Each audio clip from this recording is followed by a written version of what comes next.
अस्सलाम वालेकुम वीवर्स, क्या हाल चाल है। उम्मीद करती हूँ सब खैरियत से होंगे। दुआ करती हूँ कि अल्लाह ताला आप सबको अपने हिफ्ज़ व अमान में रखे। तो प्यारे प्यारे वीवर्स, आप देख सकते हैं कि आज की रेसिपी बहुत ही यूनिक और बहुत ही मज़े की बनने जा रही है और सिर्फ चंद ही चीज़ों से बनेगी और झटपट बनेगी। आप नाश्ते में इसको सिर्फ 10 मिनट में रेडी कर सकते हैं और ये बच्चों बड़ों को बहुत ही पसंद आने वाली है। तो जल्दी से आइए रेसिपी का स्टार्ट करते हैं। बिस्मिल्लाहिर्रहमानिर्रहीम। सबसे पहले हमने एक पैन में 2 से 3 चम्मच घी डाल लेना है। आप ऑयल बटर जो भी यूज़ करना चाहे वो आप कर सकते हैं। तो साथ ही इसमें मैंने 3 अंडे डाल दिए हैं और 1 चुटकी इसके ऊपर मैंने काली मिर्च डाल दी है, थोड़ा सा नमक डाल दिया है और चाहे तो आप इसमें थोड़ी सी दड़ा मिर्च भी डाल सकते हैं। और जैसे ही आपको लगे कि अंडा नीचे से फ्राई होना शुरू हो चुका है तो आपने इसको इस तरह से कट लगा लगा कर पलटना है ताकि इसके बड़े बड़े जो हैं वो पीसेस बन सकें। और एकदम से आपने इसको बिल्कुल भी मैश नहीं कर देना, इस तरह से हमें बड़े बड़े पीस चाहिए। तो फ्लेम को आपने इस स्टेज पे थोड़ा हाई रखना है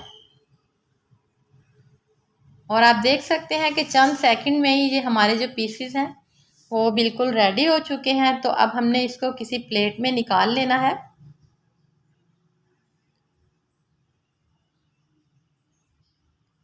और उसी बचे हुए घी में हमने हरी मिर्चें 10 से 12 अदद इसी तरह से कट लगाकर डाल देनी है। और आपने कोशिश करनी है कि जो बारीक छिलके वाली होती हैं, कम तीखी होती हैं, वो इसमें डालनी है। और मिर्चों के हिसाब से हमने इसमें नमक डाल देना है और इसको 2 से 3 मिनट के लिए इसी तरह से अच्छे से मिक्स करना है।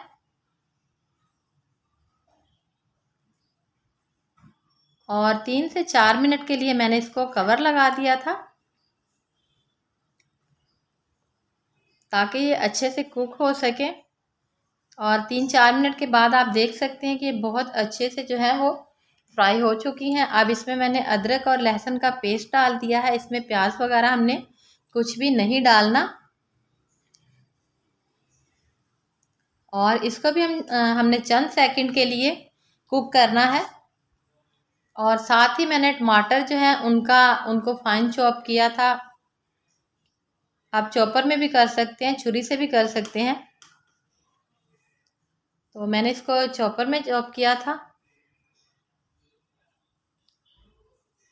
इसको भी हमने 2 से 3 मिनट के लिए इसी तरह से कुक करना है और इसमें सिर्फ हल्दी डाल दी है मैंने और काली मिर्च डाल देनी है और नमक डाल देना है। इसमें लाल वाली मिर्च मैं नहीं डाल रही। और 3 से 4 मिनट के लिए इसको कवर करना है ताकि जो टमाटर है हमारे वो अच्छे से सॉफ्ट हो जाएं और उनका मसाला जो है वो अच्छे से बन जाए। तो अच्छी तरह से भूनने के बाद हमने इसमें जो हमने अंडे रखे थे वो ऐड कर देने हैं। और यकीन करिए ये बहुत ही मज़े की रेसिपी बनने जा रही है, तो आपने इसको ज़रूर ट्राई करना है।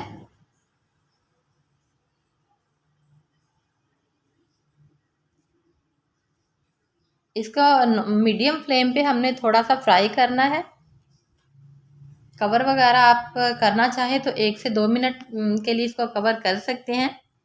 मेरी नए आने वाली व्यूवर से गुजारिश है कि प्लीज़ मेरे चैनल को लाइक करें, सब्सक्राइब करें, अच्छे अच्छे कमेंट्स करें, फ्रेंड्स और फैमिली में शेयर करें और बेल को प्रेस करना ना भूलें ताकि मेरी आने वाली हर नई वीडियो का नोटिफिकेशन सबसे पहले आपको ही मिल सके। और मेरे पुराने व्यूवर्स का बहुत बहुत शुक्रिया जो मेरी वीडियो को वॉच करते हैं, लाइक करते हैं, कमेंट्स करते हैं। और व्यूवर्स आप देख सकते हैं कि हमारी जो ये रेसिपी है, ये हमारी वीडियो बिल्कुल तैयार हो चुकी है और इसको आप पराठे के साथ सर्व करें तो ये बहुत ही मज़े की रेसिपी बनी है। उम्मीद करती हूँ कि आपको आज की वीडियो अच्छी लगी होगी। मिलेंगे कल एक नई वीडियो के साथ, तब तक के लिए अल्लाह हाफिज़।